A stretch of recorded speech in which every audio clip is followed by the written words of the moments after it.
Hello everyone, Jennifer from Concepts by Jennifer Dotson.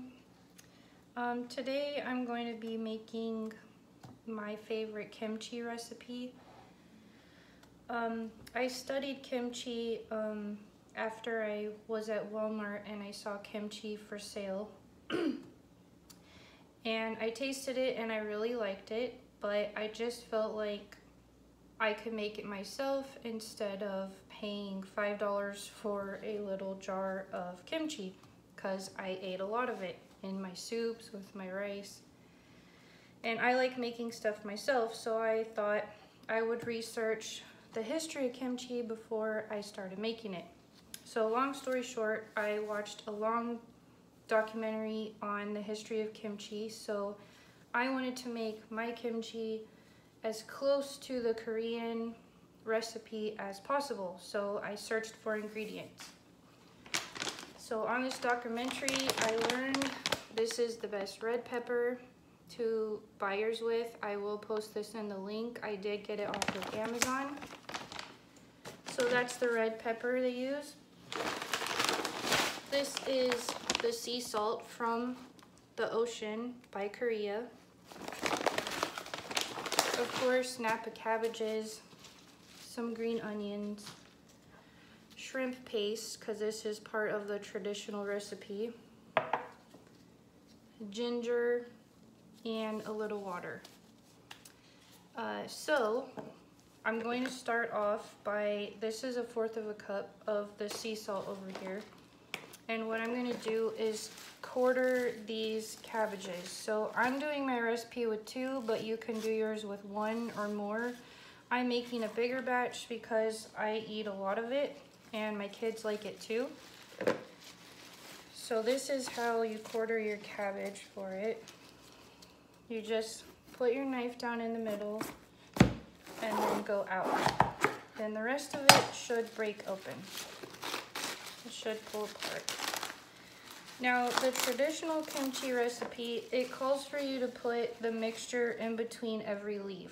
Well, I don't have time for that, and I don't have the space because I'm doing this and I'm fermenting it in my kitchen.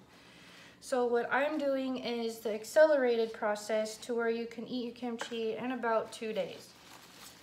So what I'm doing is I'm going to show you the accelerated way. So I'm cutting it into 4ths, and then I'm just going to cut out this little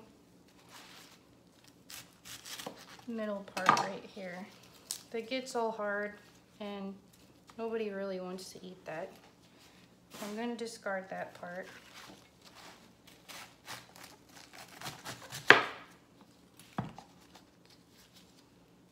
Then I'm going to take each quarter and I'm just going to cut it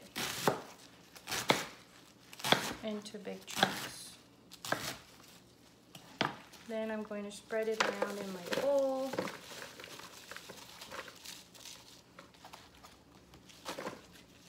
This is still.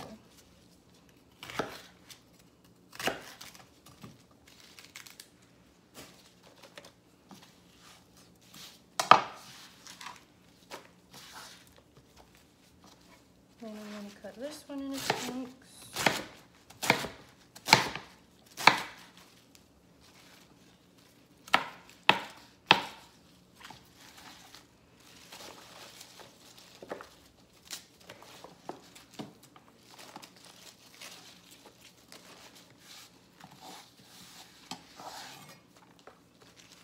Turn this one over.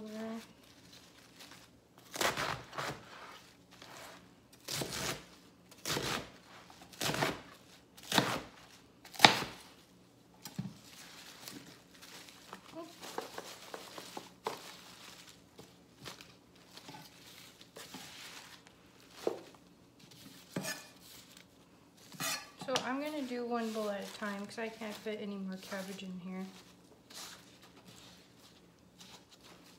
And I'm going to get an extra bowl.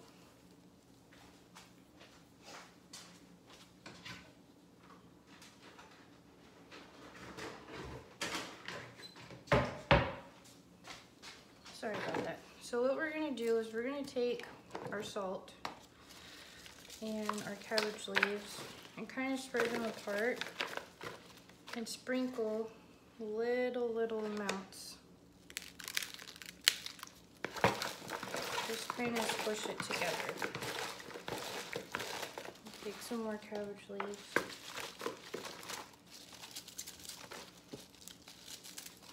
A little more salt.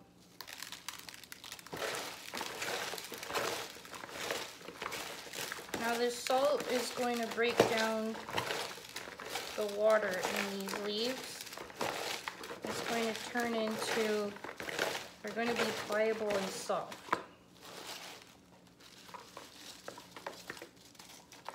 A little more salt. Now other recipes call for more salt, and that's because they're using a different salt. This salt from the Korean Sea is very strong and you need less of it. It has different nutrients and vitamins than any other salt that I've ever seen. And it is really good in this kimchi. It does make a difference.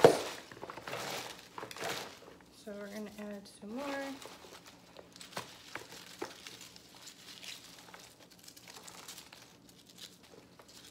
And a little more salt.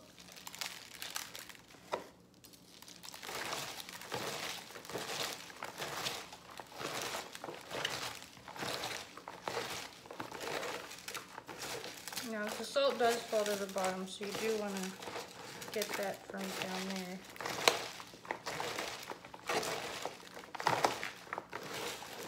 I think fermented foods get a bad rep because people are like, I don't like sauerkraut, I don't like pickles, I don't like vinegar. Well, guess what? There's no vinegar in here. It ferments all by itself.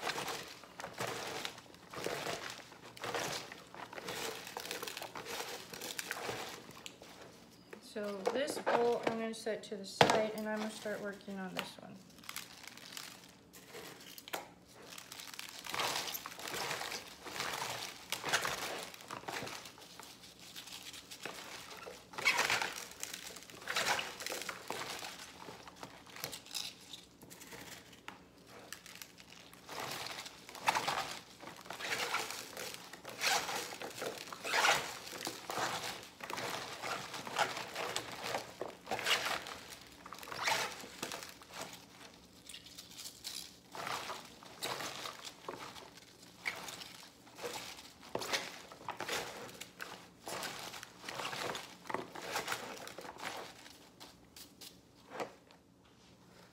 Alright, so all of this is mixed up, and you could see the whole cabbage. It was 2 bowls and now it's in 1. So you want it to where you could bend them and it doesn't have a snap. See that? No snappy going on. Right, so we're going to set that to the side and make our paste for it. Now for the paste, we're going to do a cup of the red pepper. 1 cup, yes, I said it, 1 whole cup. Seems like a lot, but it's not. Then we're going to take green onions. I would say this is about 12 green onions. And cut the ends off.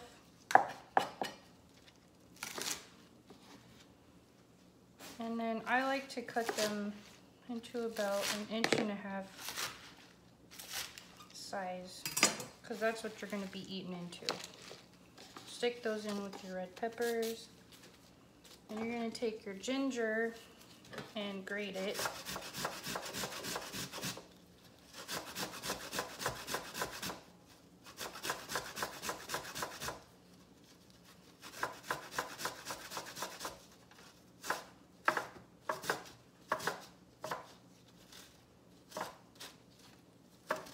I like to use all my ginger because it is expensive here. Alright, so scrape your ginger out of the inside.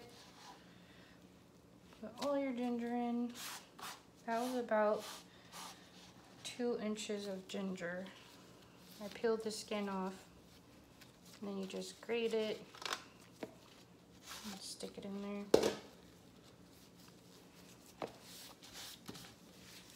Then we need just a little smidgen of shrimp paste.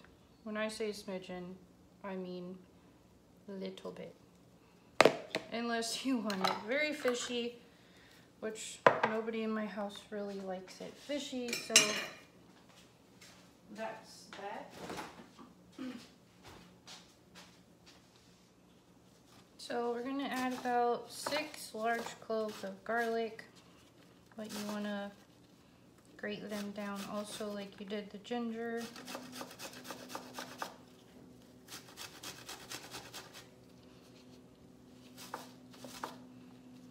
I like garlic, so I add quite a big amount in mine. And when you eat the kimchi, you can't taste just garlic or just ginger, because I don't like ginger.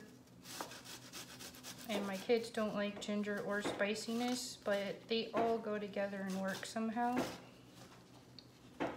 And none of my kids like sauerkraut or pickles either, so.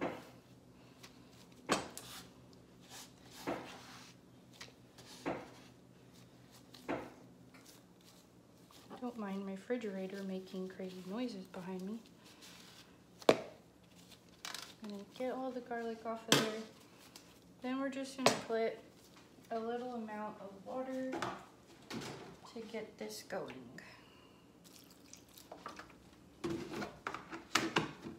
So you kind of want to take the back of your hand and just smush and twist. You're kind of smushing it. So you want it to kind of make a paste.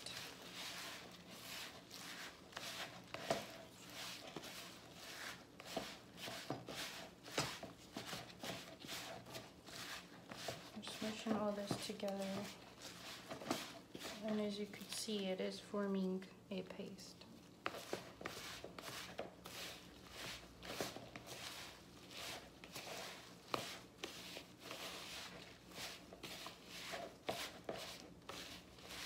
Now this is ready to add to your cabbage. So we're gonna get the cabbage over here, and I just add it all in.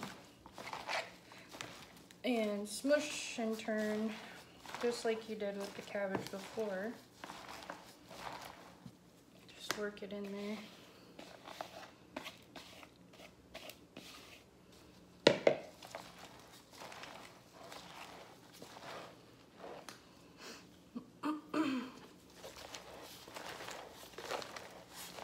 This is very good for you. It's one of the many foods that actually has probiotics in it because of the fermentation process that it goes through. It makes good probiotics, good bugs for your belly.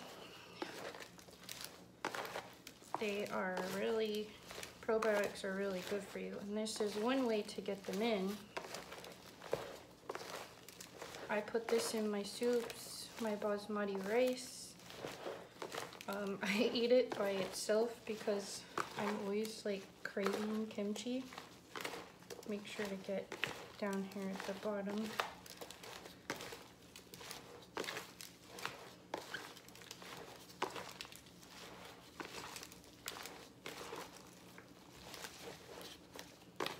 Now for me, I just keep my kimchi in my kitchen on my counter during the fermentation process. I don't have like no special place to put it, so it is okay for you to ferment it inside of your kitchen.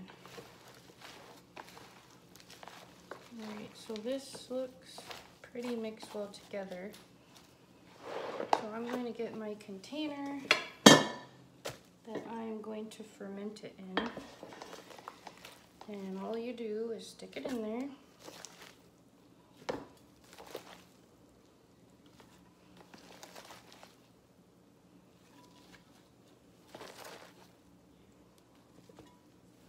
This is a really cool container. I thought it was cool. I found it at Kroger on sale. It's a mason jar, and it has a good lid for fermentation because kimchi releases gas as it ferments. So you don't want a tight fitting lid. So this lid is perfect. Doesn't go on all the way. You can leave it cracked open. Get all those goodies in there. Now I have a little more room in here, so my second batch I'll add on top. But as you could see, it's really nice and good in there. Have room. So what I'm just gonna do with this is I'm going to stick the lid on it and stick it in the corner of my kitchen for 2 to 3 days. And then after that, you're gonna want to transfer it into mason jars with a loose fitting lid. Don't screw the lid on all the way. And then you should be able to eat it after 1 or 2 days and enjoy your own homemade, easy to make kimchi. Be sure to give my channel and this video a thumbs up and subscribe to my channel for more neat videos and giveaways. Thank you so much.